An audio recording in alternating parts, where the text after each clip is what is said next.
on the show, Jennifer Hudson is here. And from the film 8th grade, Elsie Fisher's also here. But now, I know, guys. Guys, settle yourselves, all right? Everybody calm down. Don't panic. She's a songwriter, a producer, and a legendary singer. Please welcome back to the show, Mariah Carey.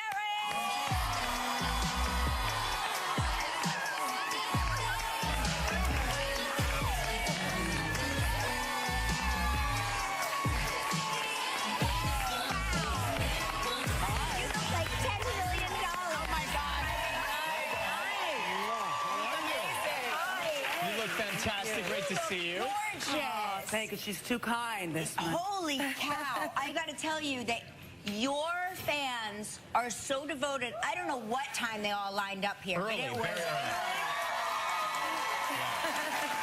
They're the best. Now, Thanksgiving is upon us. Yes. What does Mariah I'm Carey so do curious. for Thanksgiving? I Take mean, me through it. You know, it's all about Christmas for me. We have to. Right. That said, Right. This year we're going to be family and friends.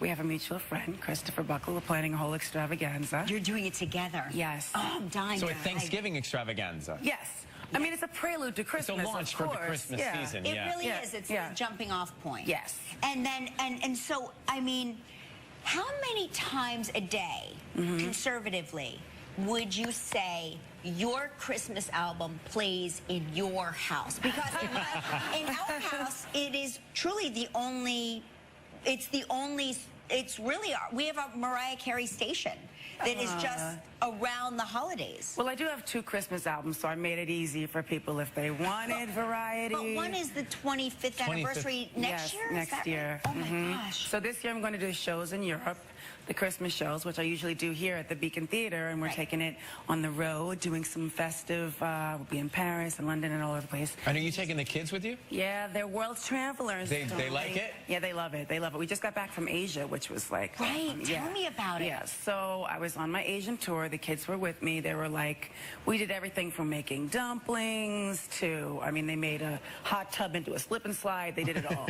You were in China. They loved it. Right? And we have some video of that? Okay, Oh, yeah, Rocky will explain it to you.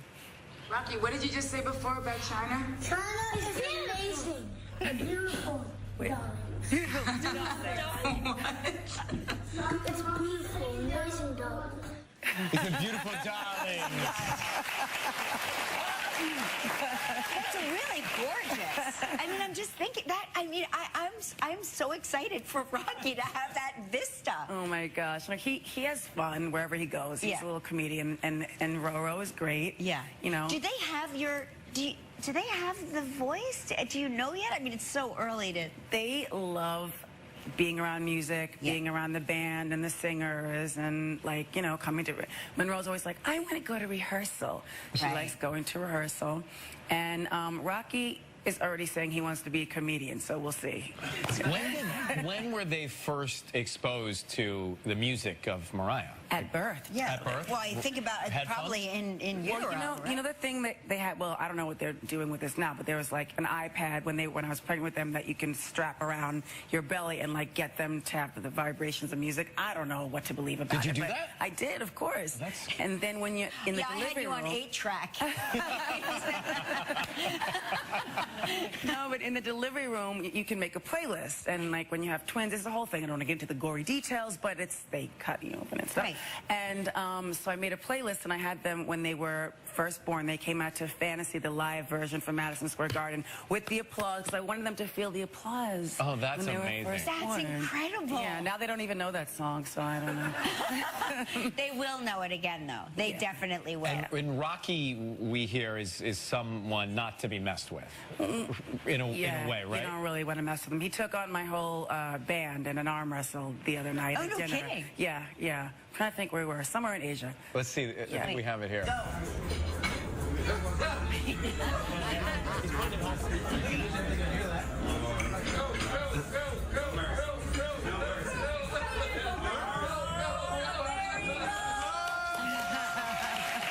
Look at the view there as well.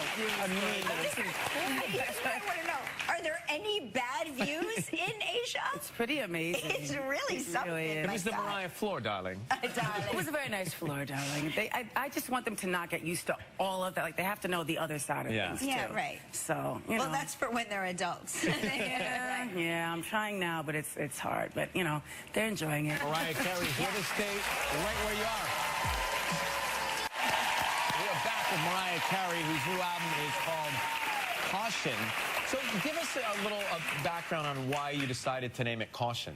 Well, it was going to be called Portrait originally, which is another song from the album that's more of like an introspective. It's a really good song that I'm very proud of, and kind of like a very sad song in a way, but it's also one of those songs that would like help other people going through stuff or whatever. I try to do that on you know, various albums that I've had. But then I was like, you know what, it's not fully representative of the whole album. So the last song that I recorded in the Bahamas in this gorgeous studio called Albany, with a hot tub and all this other kind of stuff, I highly recommend it. Anyway, when we record our album, when you guys definitely go there. I'll heat the water. Yes. And so I recorded this song there, and it kind of had like a tropical vibe to it. It's got like a Spanish guitar, kind of. I did it with No ID, and co-wrote it with my friend Prince Charles. It's one of my favorites off the album, and it was Proceed with Caution is kind of like the message. Yeah. And so I just thought Caution was a cute name, and we got a little, you know, got creative with the Caution tape, and a lot of the fans had the Caution tape, and were like posting stuff with that. It was cute. How do you go about, because I don't think a lot of people know that you really write your songs and music, and what is that process like? Because they say like you have to be a good songwriter, you have to suffer to understand the suffering, you know, because I always think songs just sort of relate to me in some way because it just happened that way. I never really think about the songwriter aspect of it. Right. Well, my thing was always, I would listen to the radio when I was growing up, loved music, loved all the songs, and I assumed that everybody wrote their songs because I didn't know where else they would come from. Right. And then I started doing demos and stuff when I was like 12 years old. I was a demo singer, I was a backup singer, I did all that kind of stuff. And then I realized, oh, they're making me do songs that I don't like, but they're paying me for it, so I'll do it, I don't care. And then when I got my record deal a couple years later, it was like, you know, but I want to write my own songs. Like, this is what I do. I had started writing at like 15 and working with different musicians. And so now I'm very excited about this Songwriters Hall of Fame nomination. I mean, it's huge. I remember, you know, playing some of your early music on the radio when I was in Atlanta, and I've seen fans react to you over the years. How do you stay on top for all of these years? What is it that you try and think about or do to continue to just do what you do? Well, first of all, thank you for playing the music over these years. And not everybody knows your radio background, but I did know that. Yeah. And I love that because, again, I'm like, grew up loving radio. I think you just have to love music, love what you do, and really be immersed in it. And it's something that it's not like, I feel like I don't have a choice. I have to make music. Going back into the studio for this album was therapeutic in so many ways, and it was just like, it's what I love to do. If I didn't do that, I don't know what I would do. I also think that you're so good to your fans who have been so good to you, and I think that Look what they did with the Glitter soundtrack. I know. They put it back up on top of #1. Hashtag right? justice for glitter. That's amazing.